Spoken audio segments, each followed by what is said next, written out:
Donald Trump and Jeffrey Epstein first became acquainted in the late 1980s to early 1990s. Both men were active in New York in Palm Beach high society, which made it easy for them to cross paths. Trump was already known as a wealthy businessman and real estate developer, while Epstein was building influence as a financier with powerful connections. In 2002, Trump gave an interview to New York Magazine in which he described Epstein as a friend. He said, "I've known Jeff for 15 years, terrific guy. He likes beautiful women as much as I do, and many of them are on the younger side." This comment has been widely quoted because it suggests that Trump was aware of Epstein's preference for very young women, even if nothing illegal was directly acknowledged. There is also video footage from a 1992 party held at Mar-a-Lago, Trump's private resort in Palm Beach, Florida. In the video, Trump and Epstein can be seen laughing together, pointing at women, and enjoying themselves in the company of cheerleaders. This footage supports the idea that the two men were socially close at the time. Flight records from the 1990s show that Trump and some members of his family flew on Epstein's private jet. The jet was sometimes referred to in the media as the Lolita Express, although there is no evidence that illegal activity took place on the specific flights involving Trump. Epstein also kept a personal address book, sometimes called the Black Book, which contained names and contact details of many high-profile individuals, including Donald Trump. This book has been made public through court filings and investigative journalism. Epstein also once claimed, according to author Michael Wolff, that Trump was one of his closest friends. He reportedly told stories about their time together, including nights in New York and Atlantic City, where they would look for women to meet. Epstein described these outings as part of their routine during their friendship. However, by 2004, the relationship between Trump and Epstein came to an end. Reports suggest that their falling out happened during a bidding war over a luxury mansion in Palm Beach. Trump won the bid, and some sources say Epstein never forgave him for it. Other unconfirmed reports claim that Trump banned Epstein from Mar-a-Lago after complaints that he had behaved inappropriately toward young women working at the club. While that ban was never officially confirmed, it has been repeated by various media outlets over the years. After Epstein was arrested in 2019, Trump publicly distanced himself from him. When asked by reporters, Trump said, "I had a falling out with him a long time ago. I was not a fan of his." He claimed that they had not spoken in over 15 years, and denied any close relationship after their fallout. Later, during his political campaigns, Trump made additional comments. He at one point promised to release grand jury transcripts and other documents related to Epstein's criminal network. However, he later shifted his position, calling the people demanding the documents troublemakers, and referring to the Epstein issue as a distraction created by political opponents. No official legal filings or testimonies have ever accused Trump of participating in Epstein's sex trafficking activities. Multiple news outlets, including the Washington Post, have confirmed that there is no direct evidence linking Trump to any of Epstein's crimes. Still, the fact that he was once socially close to Epstein continues to raise questions, especially in the court of public opinion. Bill Clinton's name often comes up in conversations about Jeffrey Epstein. This is mainly because they were connected through global charity work and political circles in the late 1990s and early 2000s.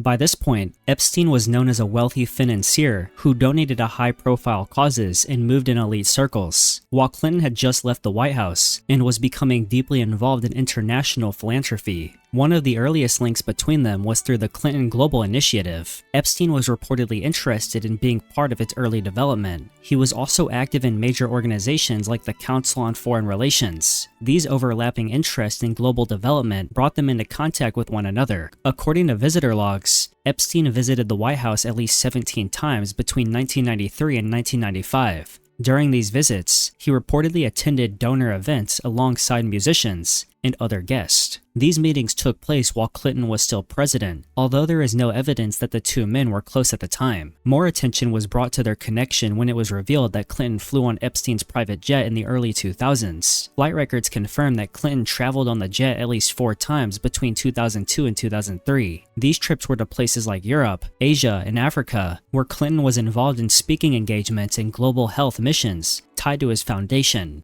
Each trip included Clinton's staff, Secret Service agents, and other invited guests. There is no evidence that these flights involved any illegal activity. When Epstein was arrested in 2019, Clinton publicly denied knowing anything about Epstein's crimes. In a statement, his office explained that Clinton had not spoken with Epstein in many years and had never visited Epstein's private island in the Caribbean. However, one of Epstein's accusers, Virginia Giuffre later claimed that Clinton had been on the island in 2002. She said Epstein told her he owed Clinton favors, but there are no records, and Clinton has strongly denied ever visiting the island. In his 2024 memoir titled Citizen, Clinton described Epstein as odd and admitted he regretted ever meeting him. He explained that Epstein had become involved in elite donor networks and was not someone he considered a close friend. Importantly, Bill Clinton has never been accused of any sexual misconduct in connection with Epstein's crimes. No court filings or law enforcement investigations have linked him to the sex trafficking operation that Epstein was eventually charged with. Although Clinton has explained and defended his past contact with Epstein, public interest in the story continues.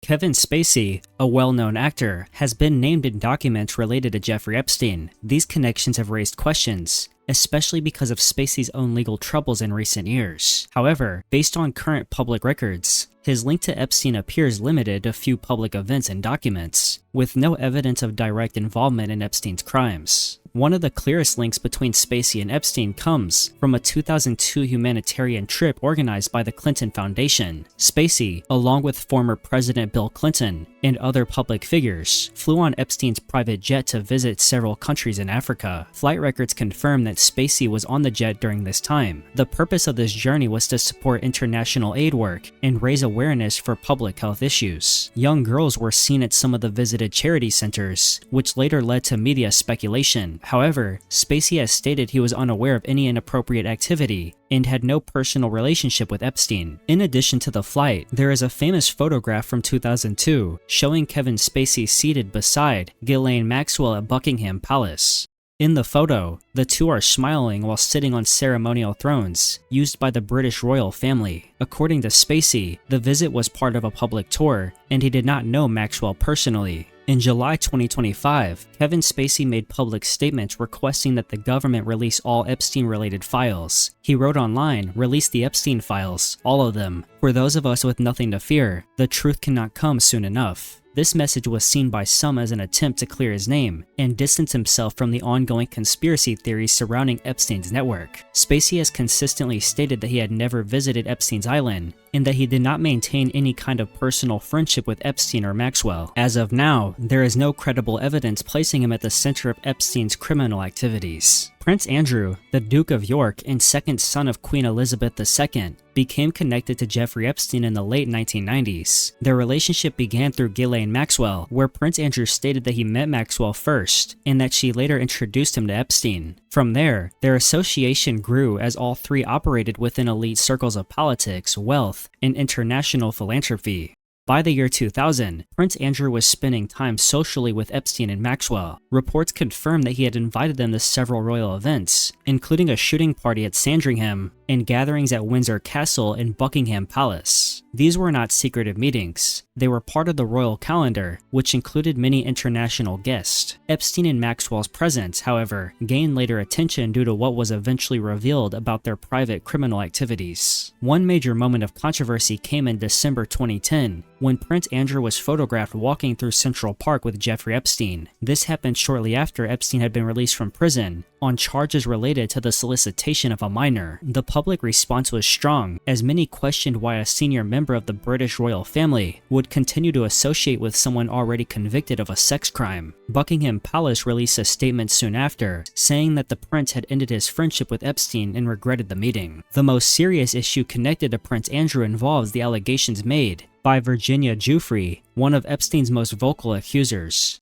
In court filings, Giuffre claimed that she had been forced to have sexual encounters with Prince Andrew when she was only 17 years old. She alleged that these encounters happened in London, New York, and on Epstein's private island. A widely circulated photo shows Prince Andrew with his arm around Giuffre's waist at Ghislaine Maxwell's London home. Maxwell is also visible in the background. Andrew has denied any memory of meeting Giuffre and questioned the authenticity of the photo. In 2019, Prince Andrew gave an interview to BBC Newsnight in an attempt to explain his side of the story. He admitted that he had seen Epstein a few times a year in the early 2000s. He also acknowledged poor judgment, especially in staying at Epstein's New York residence after his conviction. However, his explanations were widely seen as evasive, and the interview caused public backlash. As a result, Prince Andrew stepped back from public duties and lost several military titles and royal patronages. It was also revealed that Epstein had helped pay off a personal debt of Sarah Ferguson, Prince Andrew's former wife. In 2021, Virginia Giuffre filed a civil lawsuit against Prince Andrew in a United States federal court. Though Andrew continued to deny all allegations, he eventually settled the case in early 2022. The settlement did not include an admission of guilt, but it further damaged his public image. As of 2025, Prince Andrew is no longer under investigation by US authorities, and he is free to travel internationally. Advocacy groups for Epstein's victims continue to call for more transparency, arguing that no powerful figure should be immune from accountability.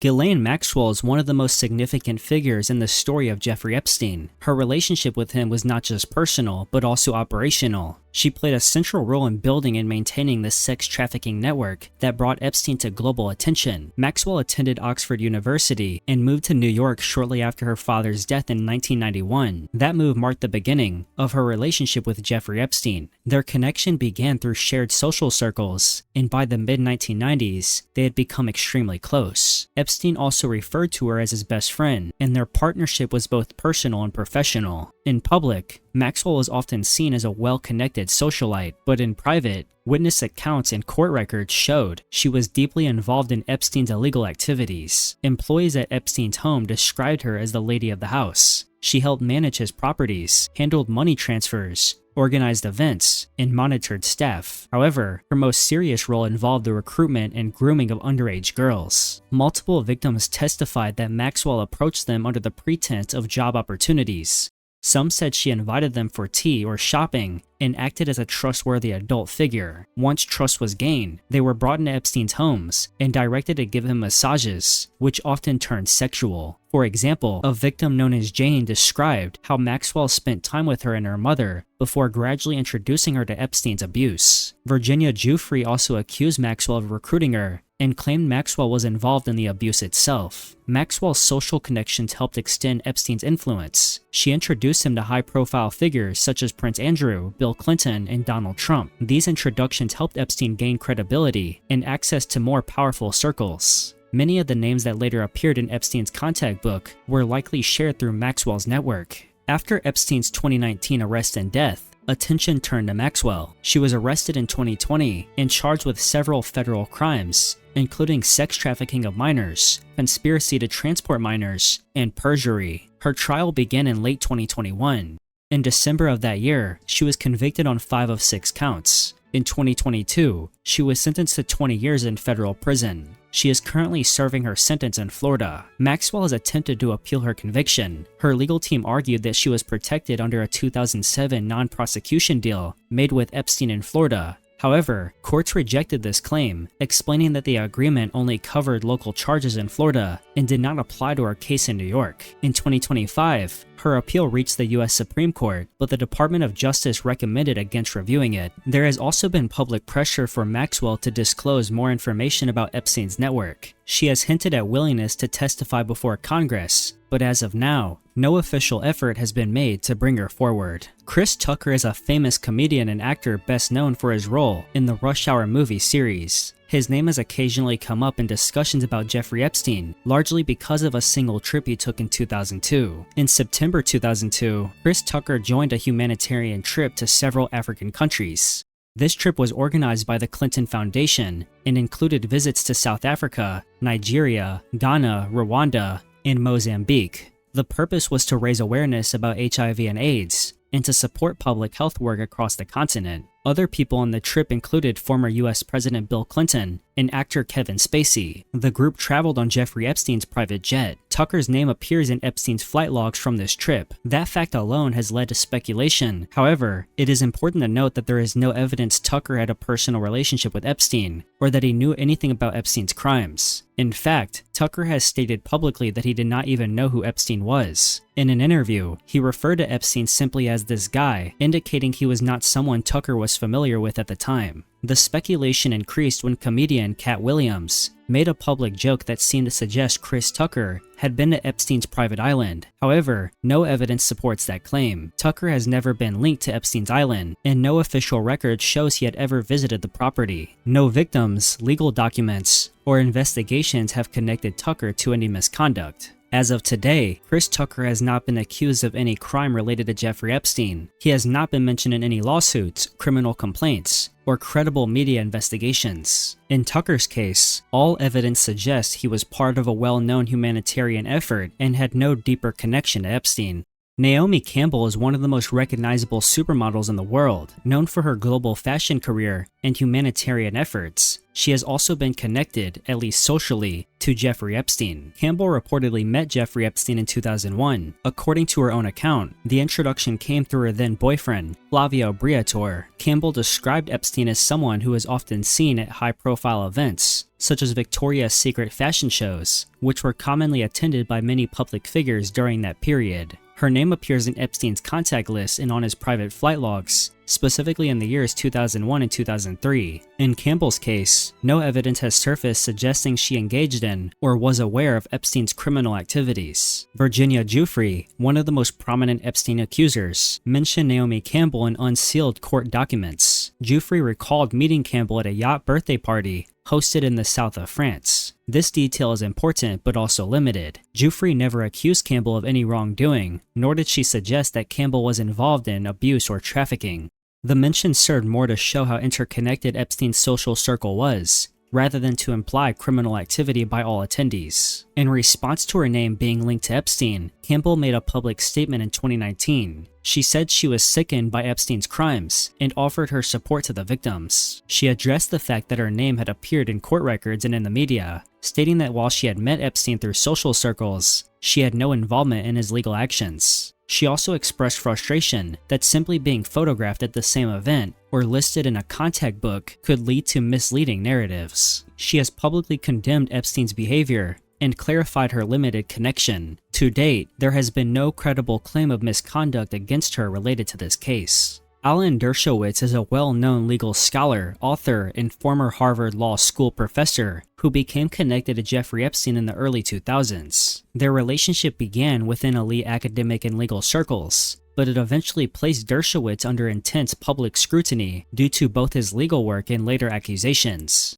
Dershowitz first met Epstein through mutual associates who were also involved in intellectual and philanthropic communities. Dershowitz reportedly viewed Epstein as intellectually curious and saw him as someone who enjoyed being surrounded by accomplished individuals. In 2005, when Epstein faced criminal investigation in Florida for soliciting a minor, Dershowitz joined his legal defense team. He played a key role in negotiating a plea deal with federal prosecutors. The final agreement allowed Epstein to plead guilty to 2 state-level charges, which led to a 13-month jail sentence with work release. Dershowitz later described this as a favorable plea, but insisted it was based on legal merit, not special privilege. The deal also controversially granted immunity to any unnamed co-conspirators. Dershowitz defended that clause as standard legal practice, but critics argued it gave Epstein's inner circle undue protection. Virginia Giuffre later alleged that she had been trafficked to several powerful men, including Alan Dershowitz. She claimed Epstein and Ghislaine Maxwell forced her into sexual encounters with him when she was underage. Dershowitz denied the allegations forcefully, stating that he had never met Giuffre and that she was lying. He provided travel logs, records, and testimony to support his claim, and filed defamation lawsuits against her and her legal team. Giuffre countersued. In 2022, the legal battle ended in a confidential settlement. As part of the agreement, Giuffre issued a public statement saying she may have made a mistake in identifying Dershowitz and acknowledged that her accusation may have been incorrect. Dershowitz emphasized that he had been vindicated and reiterated that he had always told the truth. Beyond his personal defense, Dershowitz has become a vocal figure in calls for transparency around the Epstein case. He has urged the release of sealed documents and grand jury materials related to Epstein's network. He also supported the idea that Ghislaine Maxwell should be allowed or even compelled to testify before Congress. He has also attempted to address ongoing rumors about a supposed Epstein client list. Dershowitz has said that no such list exists in the form people expect. Instead, he argues that law enforcement already knows which individuals were mentioned by victims, and that further speculation only distracts from the real evidence gathered during investigations. Although Dershowitz was never charged with any crime related to Epstein's actions, his involvement as a lawyer and the later accusations have made him a controversial figure. Thank you very much for watching this video, and if you learned something, make sure to leave a like, comment down below your thoughts on anything I discussed in this video, and subscribe if you would like to see a part 2 or more videos like this one. Thank you again, and goodbye.